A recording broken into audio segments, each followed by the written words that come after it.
Okay, folks, this is Tony Aguilar. I've gotten a unboxing, kind of, unpackaging. Anyways, from my favorite store, the one where you don't waste any gasoline going to and finding things. And this is something that I found a couple of months ago, 3 or 4 months ago, and it was going to be published at the end of May.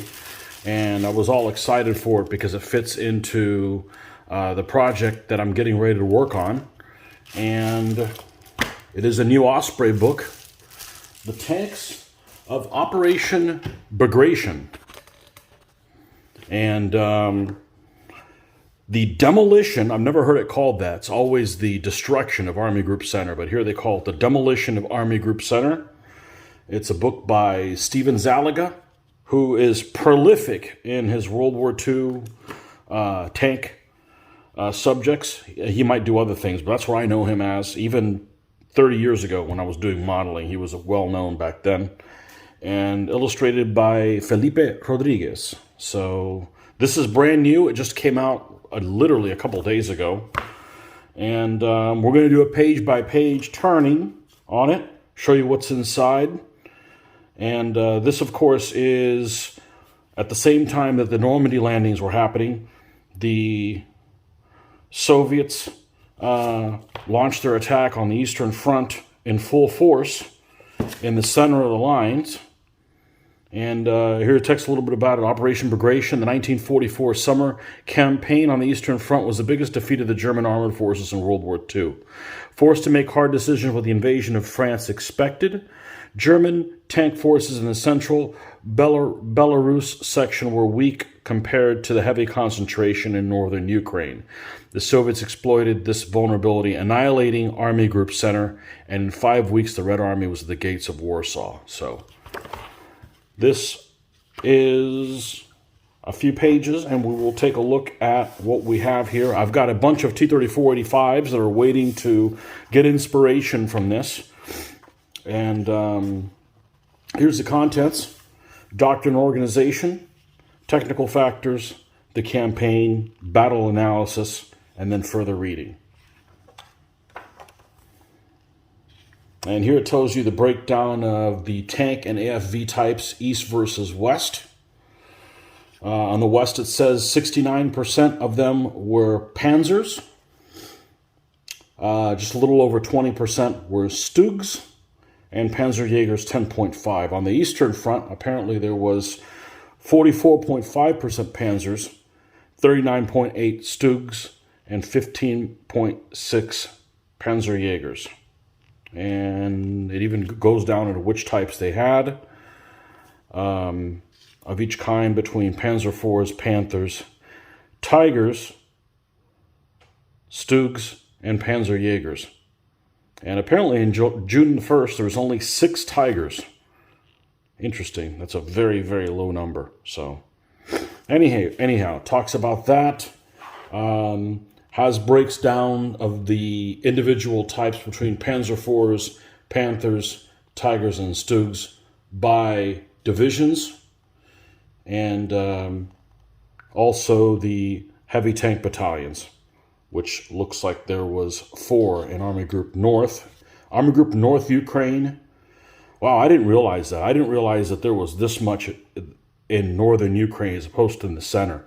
In the center, it looks like there was only 3 motorized divisions. There was only 3 motorized divisions. A Panzer Division, two Panzer Grenadier Divisions, and a heavy tank battalion. That's it. And in the North Ukraine, there are significantly more forces, as well as Army Group South as well. So, wow. So really kind of a weak point there. 20th Panzer Division, holding that things together. It's the only Panzer Division there in Army Group Center. And color plates, of course. Stug brigades. Stug brigades on the Russian front. Here is a Panzer IV of 20th Panzer Division.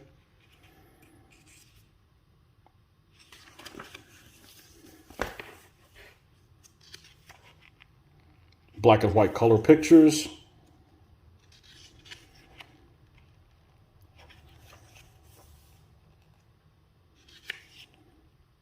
And of course, this isn't just the German units, hopefully.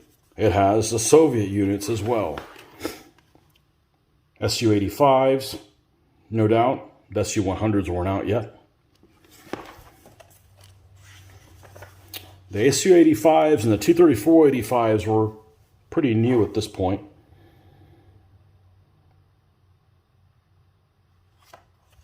And here it tells you how many tank corps, mechanized corps, separate tank brigades, what have you, per all the individual fronts here in the Soviet areas.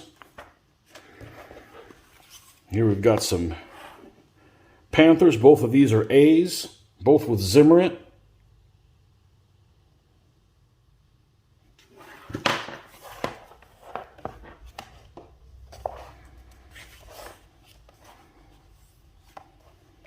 And here's the AFV readiness by type on the Russian front in 1944. They actually have a fair number of Panzer IIIs.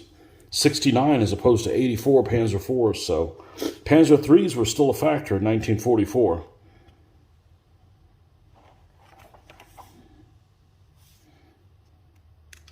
Light tanks in the armies. Not very many of them. Is this how many individual units? Yeah. Yeah, it looks like there's only, considering Valentine light tanks, in the 1st, 2nd, and 3rd Tank Army, Valentines have 9, 10, and 5, and the T-70s don't have any of them, only in this 3rd Tank Army. So they pretty much got relegated to, well, here it says, light tanks became increasingly uncommon in 1944 battlefield, relegated to training roles or with units outside the main theaters.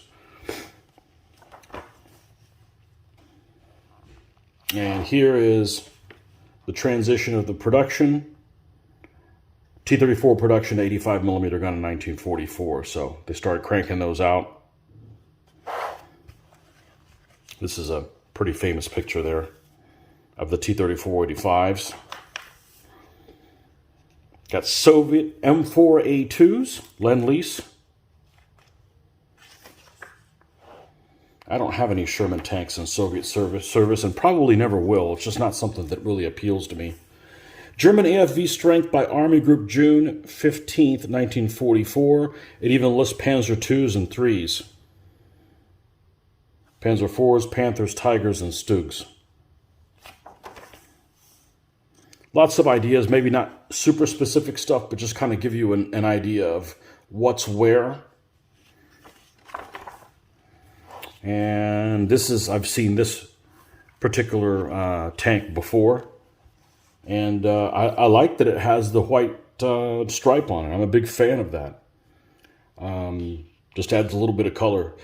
I don't like the idea that some people say, well, you could just make Soviet tanks, just paint them green, and that's it. They're not very interesting if you just make them bland like that.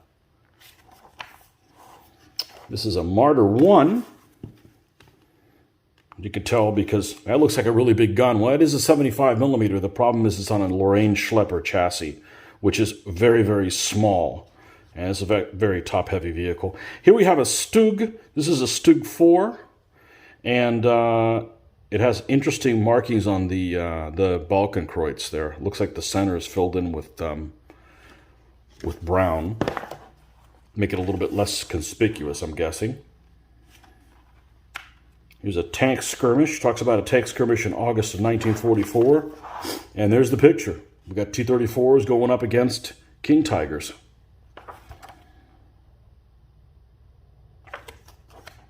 And talks a little bit about that in a cornfield, no doubt. Sorry about the glare, folks, but it is what it is.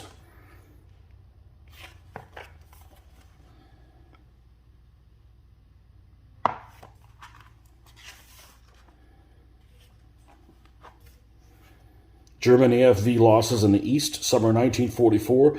There's a lot more records on the German stuff in here, apparently, which doesn't really surprise me.